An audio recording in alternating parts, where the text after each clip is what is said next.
গাজীপুরে সাংবাদিক তুহিন হত্যাকে ঘিরে তৈরি হওয়া বিতর্কে এবার আদালতের দ্বারস্থ বিএনপির এক শীর্ষ স্থানীয় নেতা।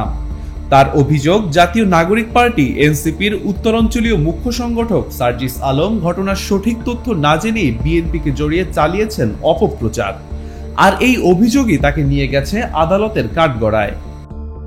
ওয়ালটন এখন দেশের সীমানা পেরিয়ে পৌঁছে গিয়েছে 50টিরও বেশি দেশে। ওয়ালটন, ঘরে ঘরে বিশ্বজুড়ে। ঘটনাটি মঙ্গলবার 12 আগস্ট গাজীপুরের অতিরিক্ত চিফ মেট্রোপলিটন ম্যাজিস্ট্রেট কোর্টে। মানহানির এ মামলাটি দায়ের করেন বাসন থানা বিএনপির সভাপতি তানভীর সিরাজ। তিনি জানান, তুহিন হত্যাকাণ্ডে অপরাধী চক্রের ভিডিও করার কারণে প্রাণ হারালেও সার্জিস আলম রাজনৈতিক উদ্দেশ্যে বিষয়টিকে ঘুরিয়ে দিয়েছেন। এতে শুধু নিহত সাংবাদিকের মর্যাদাই ক্ষুণ্ণ হয়নি, বিএনপির ভাবমূর্তিও মারাত্মকভাবে নষ্ট হয়েছে।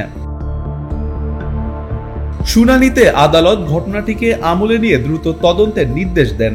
অতিরিক্ত চিফ মেট্রোপলিটন ম্যাজিস্ট্রেট আদালত 2 এর বিচারক আলমগীর আল মামুন সিআইডিকে এই তদন্তের দায়িত্ব দিয়েছেন। বাদীর আইনজীবী অ্যাডভোকেট সিদ্দিকুর রহমান জানান, সার্জিস আলম শুধু এই ঘটনায় নয়, অতীতেও কয়েকবার বিএনপিকে নিয়ে অপপ্রচার চালিয়েছেন। এসব বক্তব্য কর্মীদের মনে আঘাত দিয়েছে, বিভ্রান্তিও সৃষ্টি করেছে। তার আশা, এই মামলা হয়তো সার্জিসকে ভবিষ্যতে বক্তব্য দেওয়ার আগে আরো সতর্ক হতে বাধ্য করবে।